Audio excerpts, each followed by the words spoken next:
Hey, what's up everyone, Mark Rosen here, and today we'll be doing a throwing mechanics video on Michael Vick, and I think this is a great one to be able to look at just because Michael Vick is 6 foot, 200 about 10 pounds, and so he can apply to so many people, I think, in terms of how his mechanics can be utilized to be able to help you improve your own throwing mechanics. And this is something I've been really excited to get back to doing. I don't know if there's how many people who follow me for a good amount of time, but I had one channel which was the Performance Lab, and then I've kind of broken that up into two different channels. One is the Quarterback Performance Lab, which is what you're watching now, and then also the now How to Run Faster, which is just focused more on the running mechanics. And I've done a lot of these breakdowns in the past, but it's cool to go back and kind of redo the breakdowns just because I think it's helpful to be able to just get a better, more fresh perspective on some of the things that really stand out when it comes to playing the quarterback position and really throwing the ball with a lot more power. And what stands out here with Michael Vick and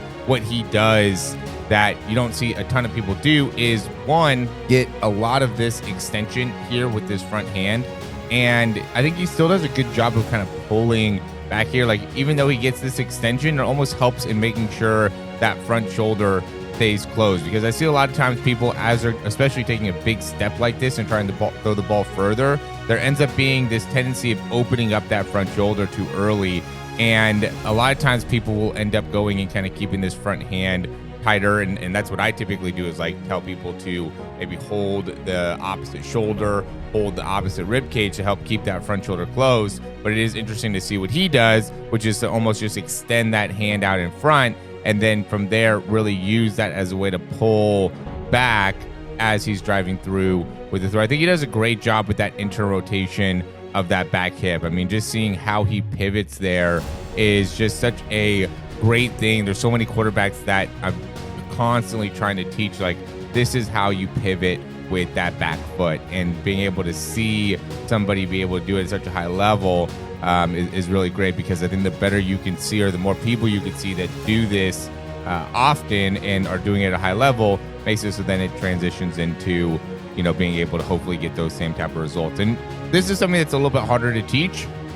And I know when I did the Michael Vick breakdown in the past, I talked a lot about this, which is just like the external rotation in the shoulder, the ability for that arm to really go far back. And this is where bench pressing or doing any type of weight training can end up being potentially negative, because a lot of times that limits the range of motion you get within the shoulder. But I do think that you want to be strong. You do want to have a lot of muscle within the shoulders. And obviously, Michael Vick being 6 foot, 210 pounds, you know, I mean, I'm 6 foot, about 190 pounds. So he's at least 20, maybe 25 pounds heavier than me. So he's definitely a strong guy.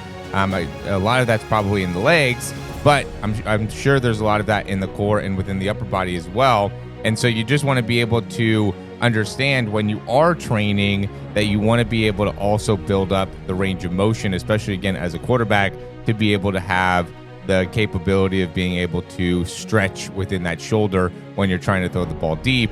And then as he's going and releasing the ball there, you could just see just a great job of being able to control all the power. Like when he's releasing the ball, what stands out is he's very controlled here, right? He's not falling off to the side. He's not going forward. He's not doing anything. He's just very calmly throwing the ball 75 yards on a dime. Again, which is what makes it very, very impressive. Here's another good view of him throwing the ball far.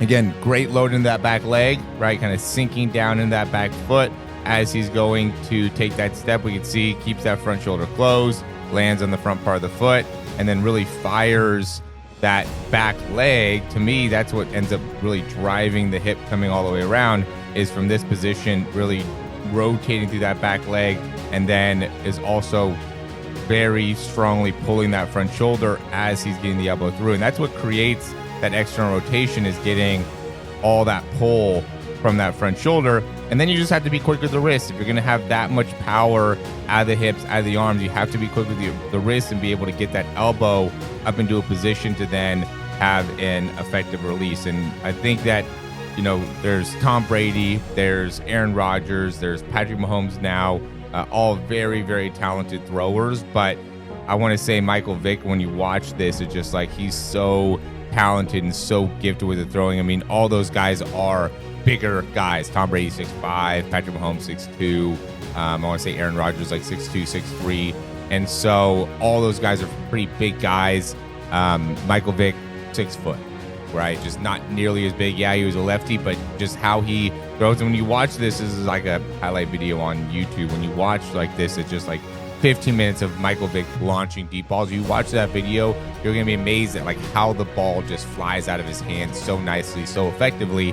And that's why he is somebody that you want to be able to watch and emulate when it comes to improving your mechanics, making sure you're able to throw the ball further, have more power behind the ball, and I think even have more consistency behind it. I think, again, Michael Vick's one of the best throwers we've ever seen, and by implementing some of this stuff, it could be more effective for you. And this is what I do with the athletes that send in videos and that I work with, is just really focus on how can we get the most out of your throw by correcting some of the positions, some of the areas, some of the differences that you have in your current mechanics with what you want to be doing as you're going through the throw, and being able to kind of isolate some drills, some exercises, some main areas that you could focus on to be able to get the biggest improvement the fastest. So if you guys are interested in that, you can check that in the description down below. Thanks for watching, and we'll talk to you soon.